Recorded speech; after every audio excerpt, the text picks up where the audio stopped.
María Corina Machado y Donald Trump protagonizan una relación política marcada por la distancia formal y la coincidencia estratégica en la crisis venezolana. Durante años, no mantuvieron reuniones cara a cara ni canales de diálogo directos. Sin embargo, sus trayectorias comenzaron a cruzarse a partir de un objetivo común: el fin de la dictadura de Nicolás Maduro. El primer punto clave se produjo el 22 de octubre de 2023, cuando María Corina Machado ganó de manera contundente las primarias de la oposición venezolana. Ese resultado la consolidó como la principal figura del antichavismo. La respuesta del gobierno fue inmediata. El régimen ratificó su inhabilitación política, impidiéndole competir en las elecciones. Le informo que se continuó con la investigación patrimonial, encontrándose que la ciudadana María Corina Machado está inhabilitada para el ejercicio de cualquier cargo público.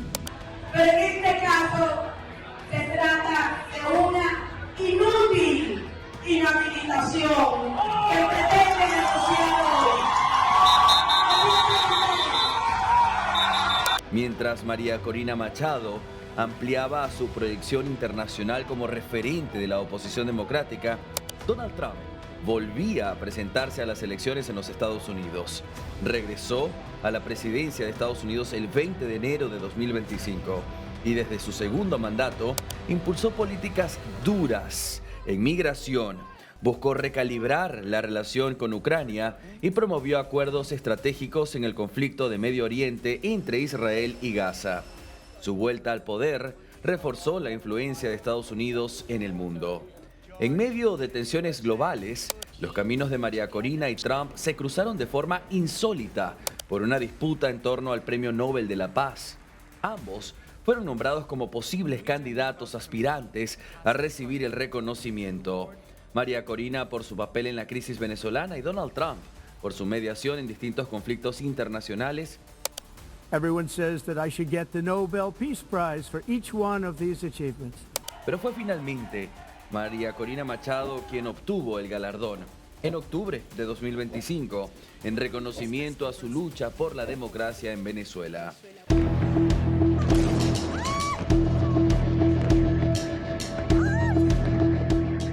El 3 de enero de 2026 se produjo el hecho que cambió definitivamente el escenario. Estados Unidos ejecutó una operación militar que culminó con la captura de Nicolás Maduro y su salida del poder. La acción fue presentada por la Casa Blanca como el cierre de una etapa y el inicio de un proceso de transición en Venezuela. I have insisted in a clear message on behalf of the Venezuelan people. We are very, very grateful. Few weeks ago, people would have said it was impossible to reach this point. And President Trump's leadership and courage has brought Nicolás Maduro to face justice. And this is huge. I think it would be very tough for her to be the leader. She doesn't have the support within or the respect within the country. She's a very nice woman, but she doesn't have the respect. Para la oposición venezolana significó el fin del liderazgo chavista que había gobernado el país durante más de 2 décadas. A partir de ese momento, la relación entre Machado y Trump pasó de plano implícito al público.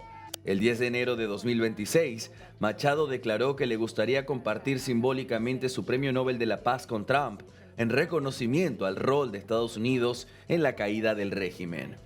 The person who actually got the Nobel Prize called me and said, I'm accepting this in honor of you because you really deserved it. A very nice thing to do. I didn't say then give it to me though. I think she might have. She was very nice. La declaración generó repercusión internacional y llevó al Instituto Nobel a aclarar que el galardón no puede transferirse, aunque el gesto político quedó explícito. 2 días después, Trump confirmó que recibiría a María Corina Machado en Washington. Well, I understand she's coming in next week sometime. And I look forward to saying hello to her, and I've heard that she wants to do that. That would be a great honor. La reunión prevista en la Casa Blanca se inscribe en el inicio de una nueva etapa, con Venezuela atravesando un proceso de transición política aún en desarrollo. El vínculo entre ambos se ha convertido en uno de los ejes del nuevo escenario político regional.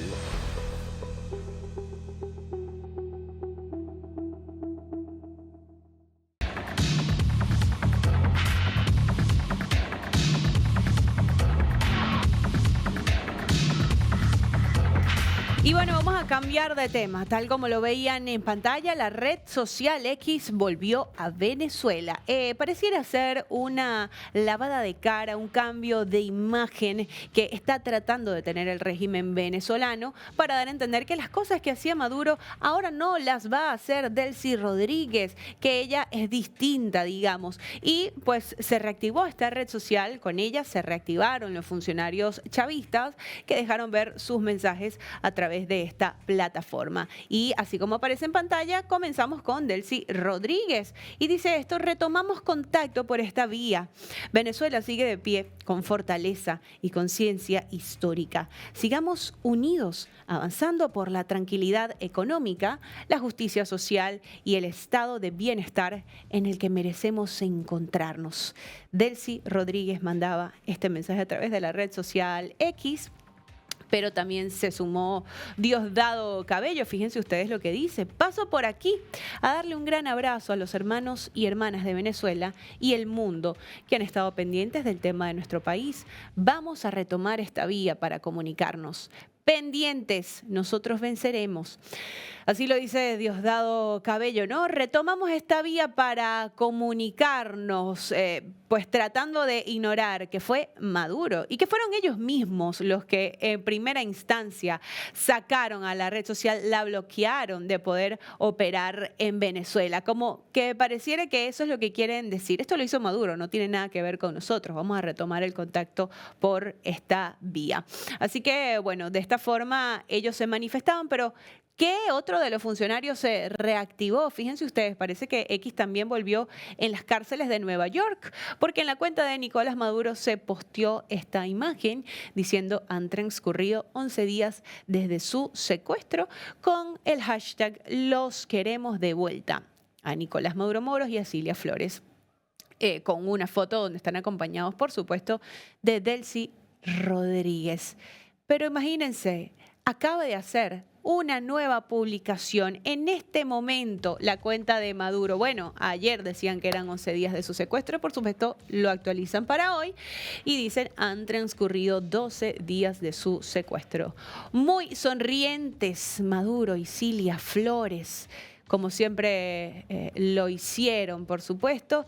Los vemos en esta fotografía que fue difundida a través de la red social, que volvió a Venezuela y que parece que también está activa desde las cárceles de Nueva York, aunque por supuesto entendemos que es el equipo de Maduro que ha difundido este mensaje a través de la red social X. Y como bien les decíamos, ¿no? Es una lavada de cara que trata de hacer el régimen, como dando a entender que Delcy es esta buena persona que va a hacer cosas distintas a las que venía haciendo Maduro, entendiendo que siempre fue la gran aliada y que es el mismo gobierno que ella integraba, ¿no? No hay nada distinto. Pero ahora salió a decir que todos los negocios que se están haciendo con Estados Unidos, que todos los ingresos del petróleo, de este sector de hidrocarburos, van a ser destinados a los hospitales en Venezuela, que va a ser destinado al sector salud mismo, que está deteriorado, está absolutamente muerto dentro de su mismo mandato, como si fuera una nueva persona. Es la imagen que quiere dar ahora Delcy Rodríguez. Y vamos a compartir lo que decía sobre el sector salud. Adelante. Cada dólar que ingrese a Venezuela de nuestra industria petrolera y gasífera irá destinada a atender los requerimientos de salud del pueblo venezolano. En ese sentido, he pedido al equipo un acuerdo con el sector privado de salud, que tiene, sabemos, una capacidad ociosa en los centros privados, en las clínicas, para atender la deuda quirúrgica de nuestro pueblo. Que el sector público, el sector privado, trabajemos unidos en cohesión para atender las necesidades quirúrgicas de nuestro pueblo. Allí estamos ya también con este plan atendiendo 75 centros de salud que están nuevos de paquete para su inauguración y van a ser equipados con los ingresos provenientes del petróleo. Bueno, impresionante. Este es el cinismo del régimen que le da continuidad Delcy Rodríguez. Quiere decir ahora que todo lo que entre de este dinero va a ir destinado al sector salud, mismo sector salud que ella formó parte del equipo que destruyó absolutamente dentro de Venezuela. Pero es el mensaje que busca dar el régimen. Parece que quisieran dar a entender esto, ¿no? Delcy es esta buena señora, esta pues persona está cercana, queriendo dejarla como un familiar, que sí le preocupa la salud del pueblo venezolano. Bien, vamos a avanzar. Que repasamos junto a todos ustedes en este momento, pues la realidad de Maduro en una cárcel de Estados Unidos. Maduro y por supuesto Cilia Flores. Fíjense ustedes esto que tenemos con los 6 motivos de la acusación contra Maduro y por supuesto contra Cilia. Bueno, primero la venta de pasaportes y protección al narcotráfico. Habrían usado cargos públicos para facilitar el envío de cocaína a Estados Unidos, entregando pasaportes diplomáticos a narcotraficantes y protegiendo pagos y vuelos relacionados con la droga mediante cobertura diplomática. Impresionante esta estrategia del Cartel de los Soles. También la financiación y poder político. Los ingresos del narcotráfico se habrían usado para mantener y aumentar su poder político. Esto incluiría vínculos con las FARC, ELN, carteles mexicanos como el de Sinaloa y el Tren de Aragua.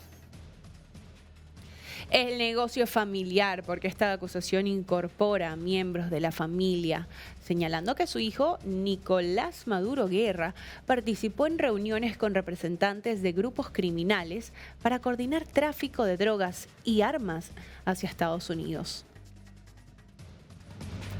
El uso de los colectivos como escoltas, y es que habrían mantenido grupos civiles armados al margen de las fuerzas oficiales para proteger cargamentos de drogas y facilitar operaciones ilícitas, además de ordenar secuestros, golpizas y asesinatos relacionados con estas redes. Casos relacionados con aviones. La imputación incluye incidentes como el hallazgo de más de 1.3 toneladas de cocaína en un vuelo desde Maiquetía y señala que autoridades del régimen ordenaron que el tráfico de drogas continuará por otras rutas tras las incautaciones, usando incluso aviones oficiales para transportar estupefacientes. Y los vínculos con el Tren de Aragua. Y es que la banda transnacional habría ofrecido escolta a cargamentos de droga y controlaría zonas clave para el narcotráfico, ampliando la acusación de colaboración con organizaciones criminales. Estos son los 6 motivos de la acusación contra Maduro y Cilia Flores, quien recordemos y siguen detenidos en una cárcel federal en Brooklyn, en la ciudad de Nueva York. Muy fuertes estos vínculos que por supuesto hablan de su liderazgo dentro de esta organización narcoterrorista como lo es el Cartel de los Soles.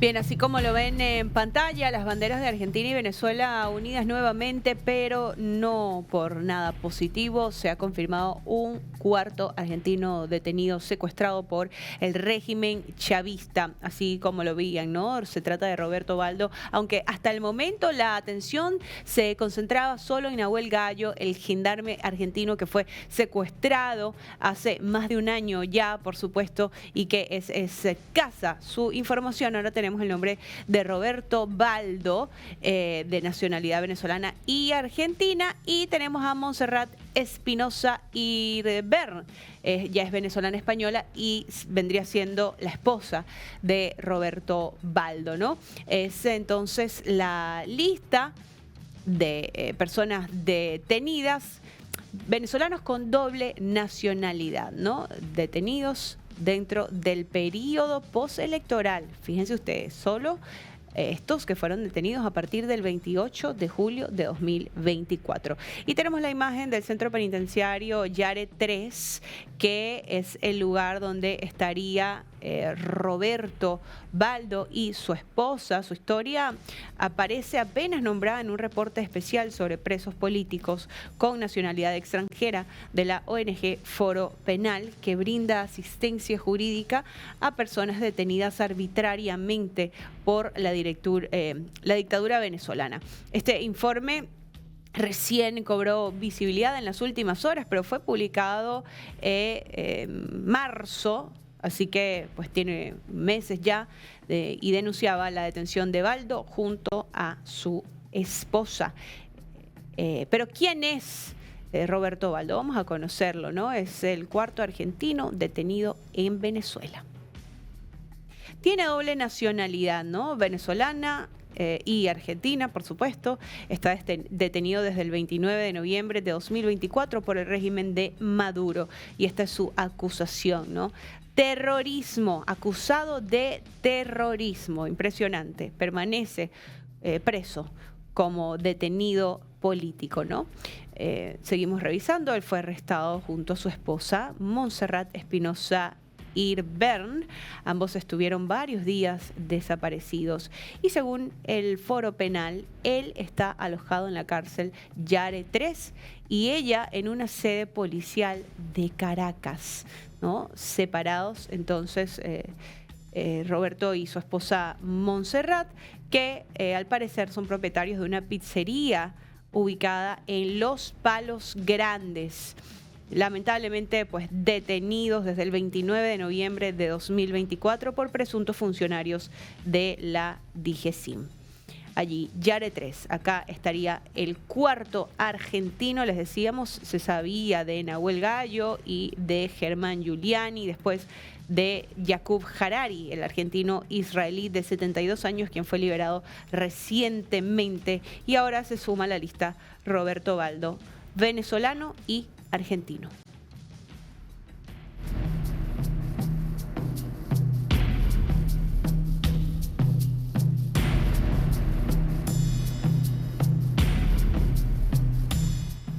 Bien, y ahora en torno a esta situación con los presos políticos, tenemos que hablar de la ONG Foro Penal, por supuesto, la encargada en todo este proceso de darnos la información más real, digamos.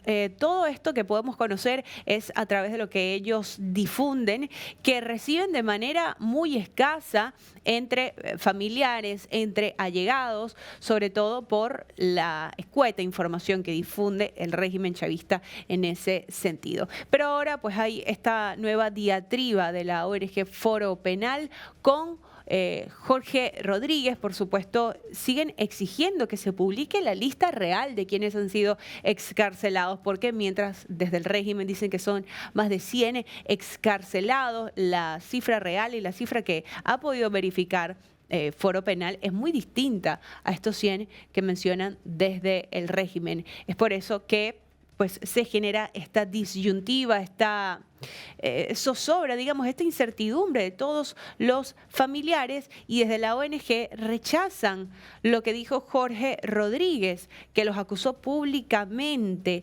de cobrar a víctimas y familiares para tramitar sus liberaciones. Impresionante. Y por eso ellos niegan categóricamente lo que ha dicho Jorge Rodríguez, recordando que desde hace más de 23 años han brindado apoyo jurídico a nivel nacional e internacional de manera gratuita a más de 15.000 víctimas de violaciones de derechos humanos. Aseguran que esto puede ser corroborado por los propios beneficiarios, ¿no? El hecho de que no se cobra ninguna tarifa. Así es como esta ONG también ha dicho que todas estas dudas existentes sobre las recientes excarcelaciones no provienen de sus análisis, sino que no hay información clara y transparente por parte de los órganos del poder público. Esta gran ausencia de datos oficiales sobre la identidad de los liberados y cuáles son los criterios que están usando para seleccionar quién sale o no de la cárcel. Esto genera angustia e incertidumbre entre los detenidos y sus familiares.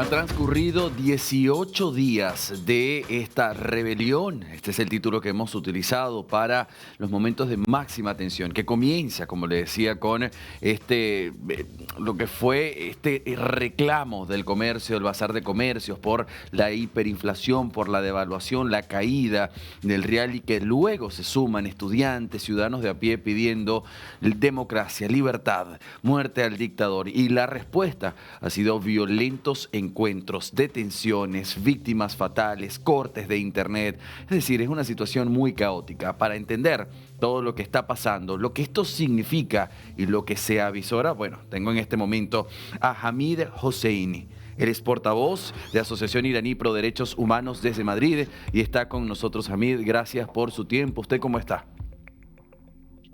Bien, pero muy preocupado, muy preocupado. Claro. Más que nunca. Y luego le explicaré por qué. Vamos a hablar de eso inmediatamente, de lo que hoy está pasando allí. Es el día número 18, yo lo mencionaba, las represiones, la manera en la que se quiere callar al pueblo, pero también hay protagonistas, un Donald Trump que ha prometido llegar al medio, una muerte programada para el día de hoy. ¿Qué información tiene para darnos en este momento? Las últimas noticias que nosotros tenemos, que Israel también está preparado para hacer una operación militar contra Irán, Sí. junto a también Estados Unidos. Y incluso hemos visto hace unas horas que el primer ministro de Alemania también dijo que ellos están al tanto y que prevén que a lo largo de los próximos días el régimen de Irán va a caer.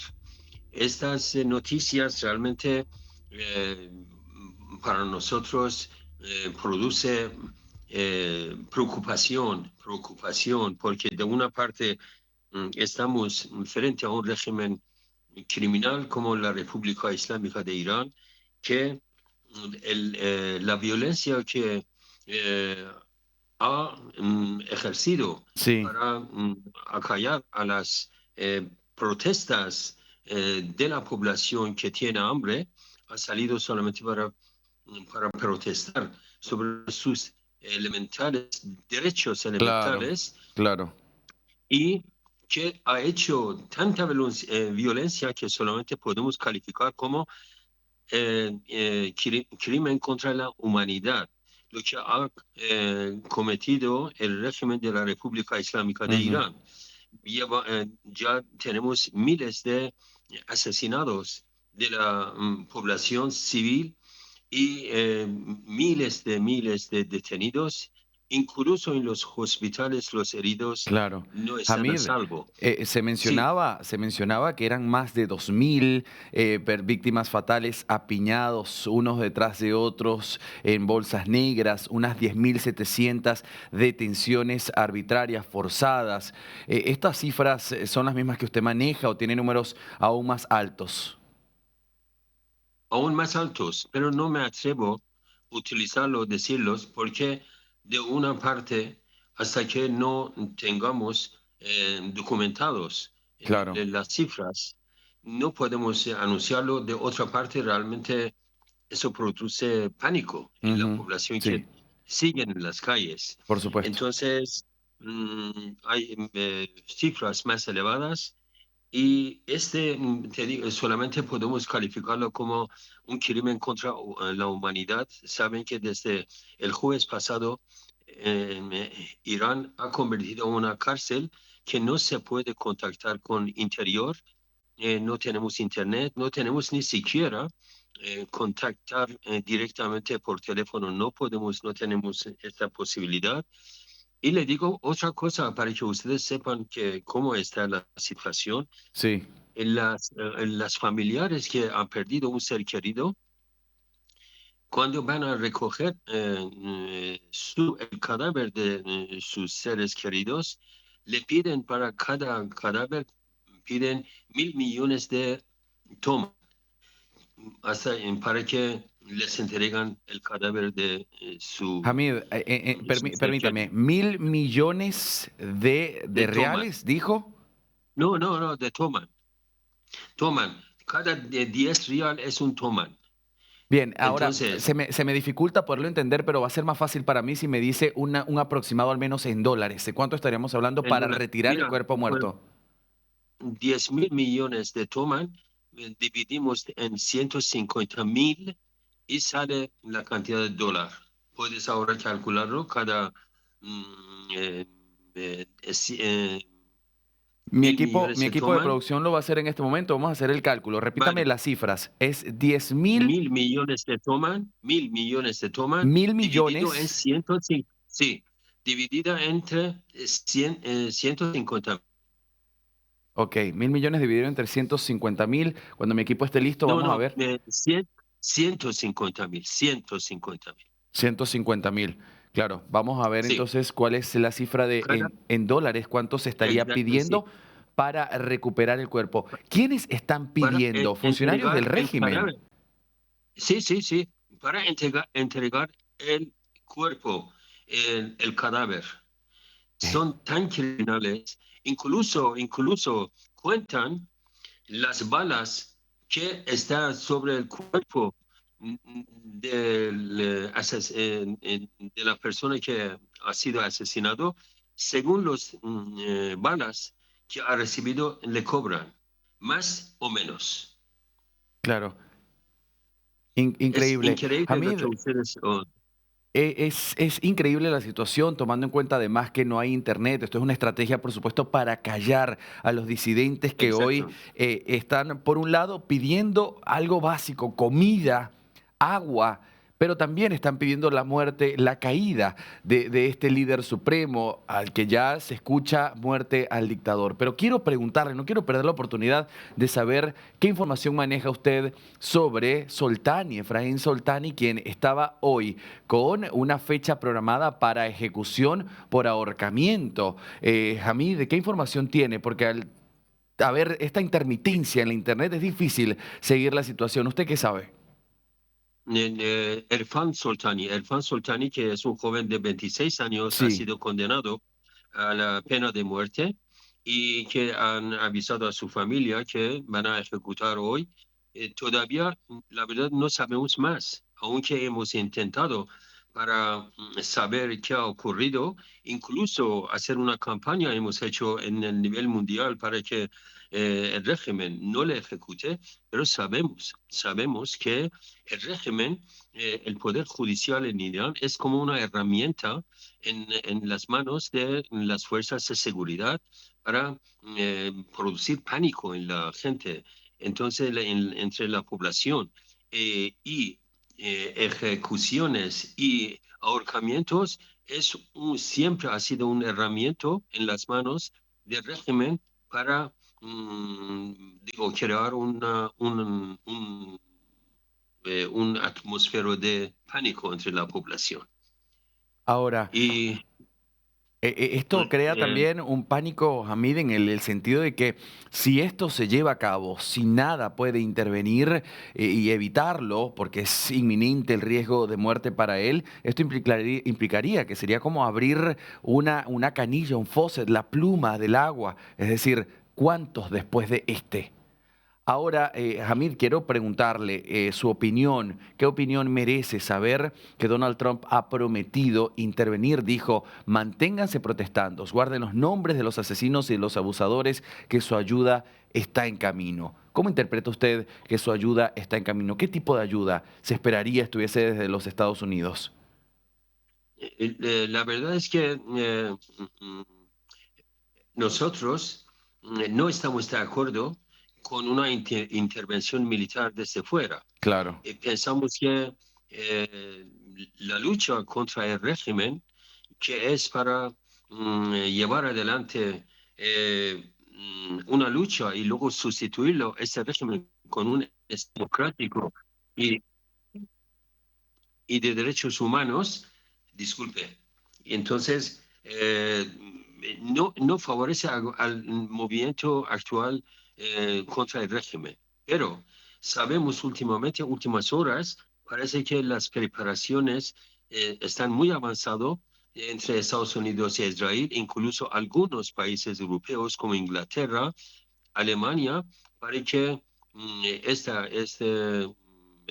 bombardear a Irán unos puntos estratégicos que sería una realidad quizá esta misma noche. En este caso, si ocurriera eso, el régimen iraní contestará y eh, podemos entrar en una nueva fase, lo que lamentablemente, tenemos experiencia en Libia, en Siria, en Líbano e incluso en Irak, que nunca han salido bien a favor de la población. Ujú. Yo deseo y muchos mis compañeros de los activistas por derechos humanos desean que evitan estos ataques militares contra Irán, dejan al pueblo iraní que elija su destino y que luche por su cuenta solamente si quieren ayudar al pueblo iraní. Hay muchos otros medios para solidaridad con el pueblo, igual, por ejemplo, herramientas políticas, herramientas económicas, que todo pueden doblegar la voluntad del régimen de hacer más crímenes. Claro. Pero parece que Estados Unidos ha decidido para atacar. Espero que no ocurra esto, pero más peligroso que Israel. Israel realmente en la zona, siempre, tanto cuando ocurrió el ataque de Estados Unidos a Irak, como otros estados, como Afganistán, Israel siempre ha tenido un papel negativo en ese sentido. Y esperamos que esta vez no haga lo que había hecho antes con otros países, pero Claro. estamos muy preocupados, Hamid, compañero. yo sé que usted se especializa y enfoca su mirada en el término de derechos humanos, pero no quiero perder la oportunidad de hacerle esta pregunta. Si el régimen Dígame. cediera o cayera, bien sea por estas sanciones o bien sea por una intervención de los Estados Unidos como la que ocurrió en Venezuela, le pregunto, ¿qué viene después? ¿Hay una organización política que pueda levantarse y sostener? Entiendo que la manera en la que Irán se mueve es distinta, tomando en cuenta que hay un líder supremo, pero también hay un presidente. Si cae o cede, ¿hay un después? ¿Cómo es ese día uno después?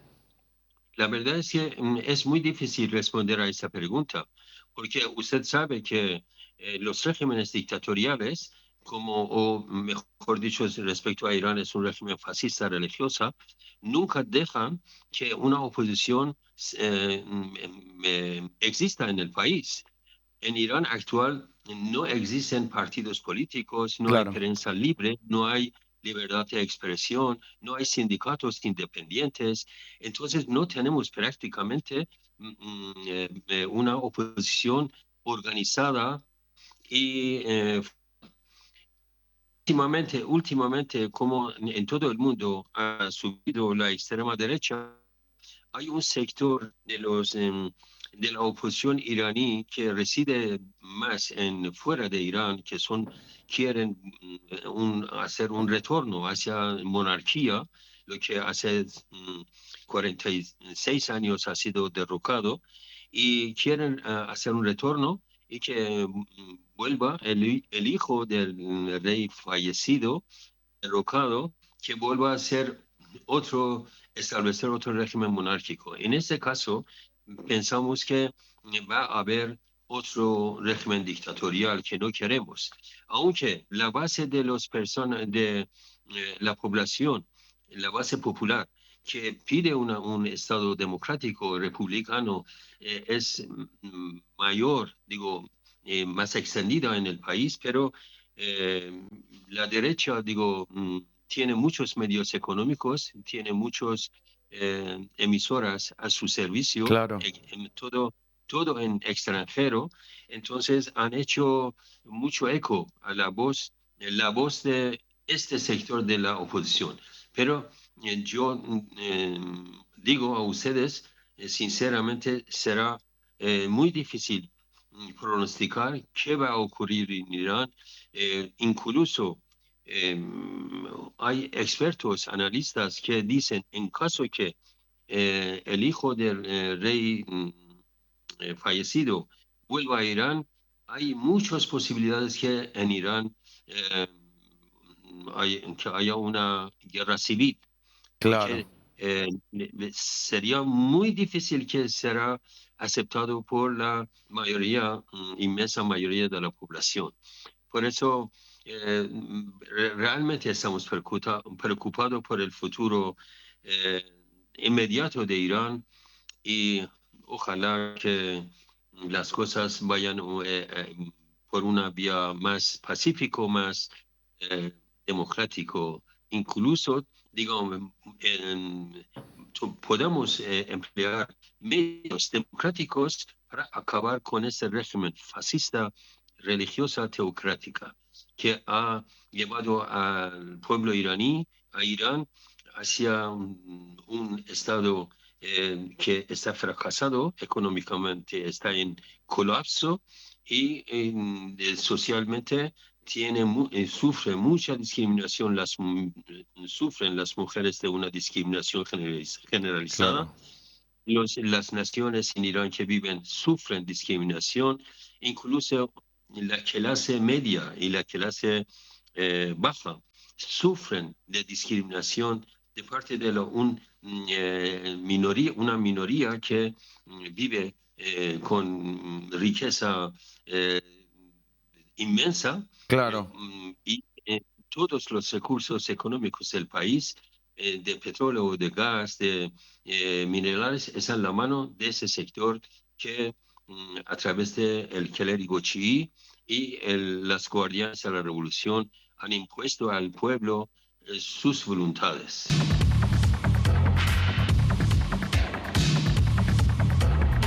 Porque sí han habido más de 2.500 fallecimientos en las calles de Irán en torno a estas protestas. Pues se extiende, sigue creciendo esta cifra. Fíjense ustedes este mensaje que compartía la Organización de Derechos Humanos, donde dice: según datos confirmados y verificados, se ha confirmado la muerte de al menos 2.403 manifestantes, incluidos 12 niños. Las cifras verificadas también confirman 18.434 arrestos, 1.134 casos de lesiones graves y 97 casos de difusión de confesiones forzadas. Se han registrado 614 protestas en 187 ciudades en medio de un prolongado apagón nacional de Internet. Esto es lo que está pasando con las protestas en Irán y fíjense la fotografía que le adjuntan, ¿no?, a este mensaje con todos los cadáveres, pues uno al lado de otro como si se tratara de escombros. Es realmente exuberante, alarmante esta cifra: 2.500 fallecimientos, 2.500 manifestantes que salieron a las calles y se encontraron con este desenlace mortal. Todo esto en 2 semanas. Recordemos que han sido 2 semanas de disturbios y es lo que está ocurriendo en Irán. Mientras tanto, el presidente de los Estados Unidos da un paso hacia adelante. Donald Trump vuelve a amenazar y se refirió nuevamente a esta posibilidad de ordenar una intervención militar. Iran is on my mind when I see the kind of death that is happening over there, we think. So we're going to get some accurate numbers. I'll have it in about 20 minutes. We'll get some accurate numbers as to what's happening with regard to the killing. The killing looks like it's significant, but we don't know yet for certain. I'll know within 20 minutes. So, on sanctuary cities, and we'll act accordingly. U.S. airstrikes, if it comes to that, will have the result of protecting the protesters? Well, you never know, do you? You never know. Do you think it's So far, my track record's been excellent, but you never know. do you think it's going to be something kinetic like that, or more like cyber? Or Well, I can't tell you that. I know exactly what it would be. We have to make a decision, certain but I can't be. Obviously, I can't be telling you. timeline? The instance of U.S. strikes against U.S. assets in the Middle East. What do you say to U.S. service members about why it's worth the risk to intervene in Iran? Yeah, Iran said that the last time I blew him up with the nuclear capability, which they don't have any longer. So Iran said that the last time. They better behave. Mr. President. Bueno, mejor se comportan, es la palabra de Donald Trump cuando es interrogado por la situación y todo lo que está pasando en Irán. Pues Trump pide humanidad, pide que llegue la humanidad en este sentido, pues también por todo lo que ha ocurrido en las calles con los manifestantes. Pero muy importante, ¿no? Cuando habla de lo que podría ser una nueva intervención militar en Irán, por supuesto, no descarta la posibilidad. Y aún así dice que es información que no puede comprobar. Hace referencia a su historial, un historial que según él ha sido excelente y sabemos lo que ha hecho Trump en ese sentido. Así que reitera y está muy latente la amenaza de Donald Trump sobre Irán, una amenaza que podría ser militar en este sentido. Pero sí, no descarta este mensaje y pide que pues llegue la humanidad, ¿no? Que apelen a la humanidad. ¿Qué ocurre, no? El régimen de Irán le responde a Estados Unidos y le dice que van a defender el país hasta la última gota de sangre. Imagínense ustedes, así lo dijo el ministro de Defensa, Aziz Nasirzadeh. Amenazando a Estados Unidos y asegurando que van a responder con más decisión ante cualquier nueva acción militar en medio de estas masivas protestas.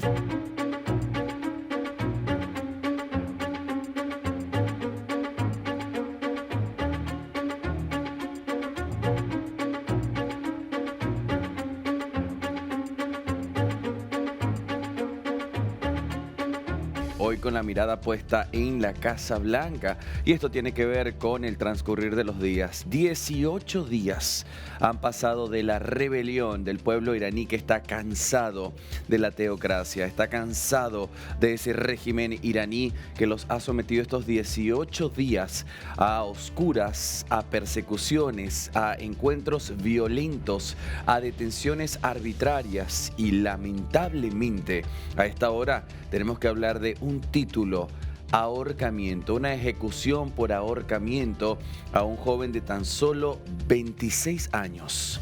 Este joven fue detenido en su casa, estamos hablando de Irfan Soltani. Él fue detenido en su casa, arrestado el 8 de enero.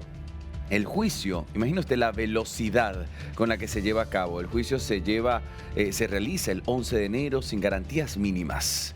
A él se le hace este juicio sin cargos específicos y se le acusa de tener una guerra contra Dios. Hay su hermana, ella es abogada, dice que intentó llegar al expediente por los medios regulares y no pudo, no lo logró. Se le avisó a la familia que tendrá 10 minutos para conversar con él antes de despedirlo. Y el ahorcamiento será público, es decir, una horca móvil en la plaza o desde la prisión. Esto es información que no manejamos confirmada, verificada a esta hora, puesto recuerde que la internet se ha cortado como una estrategia por parte del régimen para acallar, para silenciar a quienes hoy protestan. Una protesta Latinoamérica que quiero me entienda. Esta protesta nace desde el bazar de los comerciantes. Una protesta que va en reclamo por la hiperinflación y la devaluación absurda del rial, es decir, esta moneda iraní en la que para comprar $1 se necesitaba 1 millón de reales. Imagine usted lo que no vale ese papel, lo que no vale ese billete, muy comparable, ¿no?, con la situación muy difícil en otras oportunidades en Venezuela. Esta situación que era, este reclamo que partía siendo económico en el que se unieron estudiantes universitarios, de pronto pasa a hacer. Y de pronto digo, porque se veía el reclamo legal desde la parte económica, pero a su vez empezamos a ver pancartas y gritos que decían muerte al dictador, Ali Khamenei, quien está en el poder desde el 89, escogido así por un clérigo de expertos y que lo ha puesto allí y que es justamente él quien tiene poder por encima del presidente. Por más que el presidente se alinee a Occidente en este momento para pedir ayuda, para pedir intervención, pues es el líder supremo, Ali Khamenei, quien debe tomar dicha decisión. Hoy está la amenaza latente, el riesgo inminente de que este joven, a esta hora, capaz, está siendo objeto de este ahorcamiento público o no, ojalá, y eso no esté sucediendo. ¿Por qué lo digo? En este caso de manera hipotética, porque no hay una información ni hay manera de verificar a esta hora por las intermitencias del mismo Internet. Ayer lo conversábamos con dos activistas iraníes y ellas nos decían, si bien está el Starlink y este kit especial para que la gente se pueda comunicar por allí, es intermitente de igual manera. Un Donald Trump que aparece nuevamente en el juego, y acá quiero que salgamos desde la interna iraní y veamos el tablero internacional y el rol que ha estado jugando Estados Unidos como una especie de policía del mundo. Un Donald Trump quien dijo por escrito y hablado, dijo: patriotas iraníes, sigan protestando, tomen el control de sus instituciones, guarden los nombres de los asesinos y abusadores, pagarán un alto precio. ¿Quién va a cobrar ese alto precio? Estados Unidos. He cancelado todas las reuniones con funcionarios iraníes hasta que cese la matanza sin sentido de manifestantes. La ayuda está en camino. Escribe, y después escribe MIGA, el Make Iran Great Again. Acá vamos a detenernos, vamos a hacer un stop juntos. Y le quiero explicar esto. Dice, la ayuda está en camino. ¿Cómo podemos leer esta frase del presidente Donald Trump? Hay 3 escenarios que he preparado para usted para que veamos la situación. La primera tendría que ser una ayuda política y económica. ¿Qué es suficiente? No lo creo. Pero esta sería una primera, como mirar el problema un tanto desde lejos, ¿no? Que se haga a través de estas amenazas / advertencias de Donald Trump a través de las redes sociales y listo. Esto le daría legitimidad, por supuesto, al reclamo que tienen hoy los comerciantes, los estudiantes, el ciudadano de a pie cansado de dicho régimen. Número 2, el segundo escenario, ¿cómo podríamos leer que la ayuda está en camino? Tendría que ser con una ayuda militar económica indirecta. Ha pasado antes, esto no sería la primera vez, ya hay precedentes de los Estados Unidos de haber brindado armamento, entrenamiento, inteligencia a el grupo o grupos opositores. Y usted se preguntará, ¿pero se puede confiar en los grupos opositores de Irán? Hay que tomar en cuenta que Estados Unidos no va ni a dar dinero ni armas a quienes no estén seguros. Seguramente es un trabajo de inteligencia el que está de por medio. Y un tercer escenario, el peor, es que Estados Unidos decida de manera directa actuar militarmente en Irán, que tampoco es la primera vez. Recordemos lo que ocurrió con el programa antinuclear y lo que fue el Black Knight, el Hammer de medianoche, el martillo de medianoche, y lo que hizo el presidente de los Estados Unidos al dar la orden. Y desde entonces, un Donald Trump que ha dicho en Irán, no me creían. Los ataqué y ahora sí me creen. Y si son inteligentes van a negociar. Y un Donald Trump que ha dicho, paren esta matanza, si no nosotros tendremos que intervenir con mano dura. Intervenir con mano dura, ya lo he dicho, no sería una sorpresa, pero tenemos que tomar en cuenta un Estados Unidos que no le gusta gastar de su propio dinero en ataques militares, sino que sean los demás los que paguen. Entonces acá me pone a pensar en un Israel sobre la mesa, un Israel que se ha portado como aliado importante de los Estados Unidos y por supuesto con la mirada puesta de Irán siempre por estos ataques prometidos desde el régimen iraní para Israel y para los Estados Unidos en sus bases militares. Recuerde que Israel, sin embargo, hoy está un poco con mayor valentía. ¿En qué sentido? De que han activado el sistema de hierro. Ya lo habíamos conversado nosotros en otras oportunidades y lo traigo sobre la mesa, porque este sistema de hierro es un sistema de energía que de manera más barata pero eficaz va a permitir erradicar cualquier tipo de misiles baratos, como le llamaron desde Israel, para que lancen desde Irán a esta tierra. Recuerde que si bien Israel cuenta con la cúpula de hierro, cada derribo cada ataque a estos misiles implicaba unos $50.000, mientras que cada misil enviado desde Irán costaba tan solo 500. Entonces 500 por 50.000, obviamente hay un desgaste económico y psicológico para Israel, ya no más con este sistema de hierro. Hoy, volviendo al tema de Irán, tendríamos ese tercer escenario, pero hay que ver si Estados Unidos llega a intervenir. Lo cierto es, y ayer lo decían las mismas activistas, queremos la vuelta de la democracia. No sabemos si queremos que sea Estados Unidos quien intervenga. Y esto hoy también tengo que ligarlo, ¿no?, a un silencio de la comunidad internacional que es ensordecedor. Este mismo silencio que no se vio cuando la captura de Nicolás Maduro en Venezuela. Un silencio que es para muchos, pero no para todos. El secretario de la OTAN, de la Organización del Tratado Atlántico Norte, Mark Rutte, dijo que era repulsivo lo que estaban haciendo allí en Irán, donde los estudiantes, los comerciantes, el ciudadano de a pie está pidiendo hoy a gritos muerte al dictador y regreso a la democracia. Vamos a estar atentos. Le aseguro que mi equipo está trabajando, siguiendo cada segundo lo que pasa, lo que uno puede obtener desde Irán para entender todo lo que hoy está alrededor de esta muerte programada por ahorcamiento para este joven de tan solo 26 años.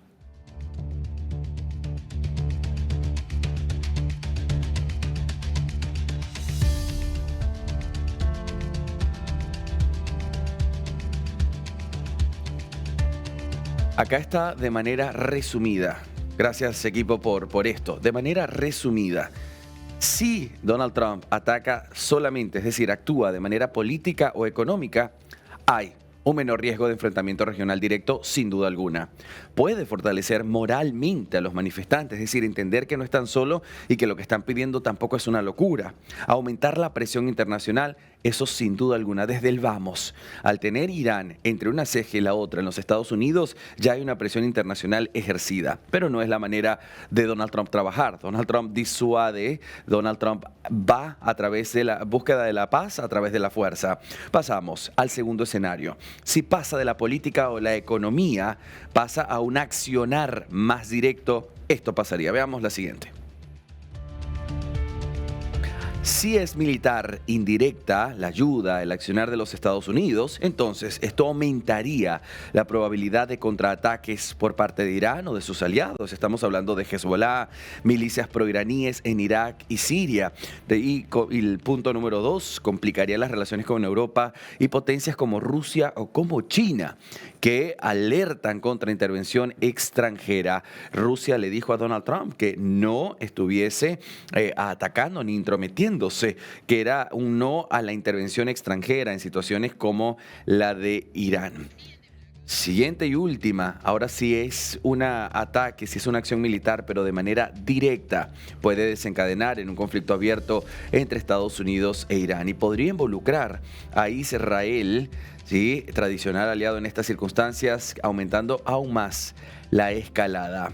Vamos a entender Latinoamérica mientras le explico. Le pido a mi equipo de producción, esto es televisión en vivo y lo vamos a hacer en este momento. Quiero que vayamos al Instagram, a la red social X de Isabel Díaz Ayuso, quien ella ha publicado también sobre las víctimas y ya lo vamos a compartir en pantalla. Mientras tanto, mientras mi equipo está buscando esto porque estamos trabajando para usted, quiero que hablemos de lo que es esta guerra, este conflicto entre Estados Unidos e Irán, que no pasó ayer. Esto tiene su tiempo y tiene que ver con una guerra identitaria. ¿Qué significa esto de identidad? Un Estados Unidos que ve a Irán como un régimen que hay que contener y desmantelar.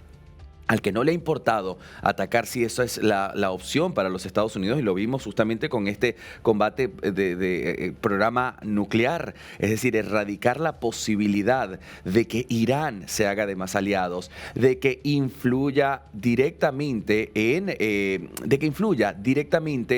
lo que es el territorio de Medio Oriente, y por último, que se haga de Puerto Hormuz, y que es donde pasa el 20% del petróleo a nivel global. Y por último, hay que ver ahora cómo Irán ve a los Estados Unidos, lo ve como si se tratase directamente de un país, es decir, un Estados Unidos al que hay que oponérsele, una oposición directa a la imposición, a lo que es imperialista.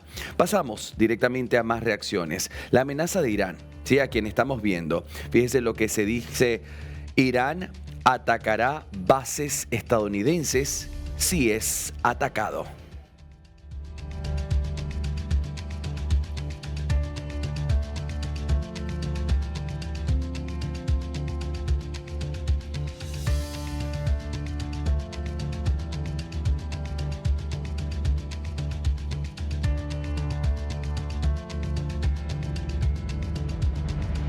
Bien, la amenaza de Irán a los Estados Unidos. Irán atacará bases estadounidenses si es atacado. Y hoy uno se pregunta, ¿no?, si Irán, en medio de lo que ha sido los desencuentros, estos ataques con Israel, tiene todavía el poder para hacer estas amenazas y llevarlo a cabo. Un Estados Unidos que ha dicho: vamos a ir con mano dura. Tengo más declaraciones para compartir con usted a esta hora. Esto se decía desde el régimen iraní para los Estados Unidos y también para Israel, después de las reuniones entre Benjamín Netanyahu, el premier israelí, y el presidente Donald Trump. También me indica mi equipo que tenemos en medio de estas brutales represiones un on, es decir, un audio. Y esta vez tiene que ver con un familiar directo de este joven de tan solo 26 años, quien tiene este inminente riesgo de una muerte por ahorcamiento. En pleno 2026 se hace hasta increíble tener que decirlo. Vamos a escuchar esto juntos. خرابی‌هایی رو که دارن انجام میدن توسط خود همون رژیم داره انجام میشه و برای اینکه بچه‌ها رو اعدام بکنن فردا گردن بچه‌ها میندازن. من خواهشی که دارم مثلا الان ثانیه‌ای ما نیاز به کمک ترامپ داریم. همه مردم به اون حرف ترامپ اعتماد کردن که اومدن کف خیابون. مردم عرفان اعدام بشه. خواهش میکنم. Fíjese, nosotros no hablamos este idioma, pero el dolor traspasa pantallas. La desesperación de esta mujer traspasa pantallas. Estamos hablando de Soltani, un joven de 26 años, reitero, fue arrestado en su casa 2 días más tarde, el juicio sin garantías, y hoy tiene este inminente riesgo de ser ahorcado por una guerra contra Dios. Esto lo determinó otro hombre.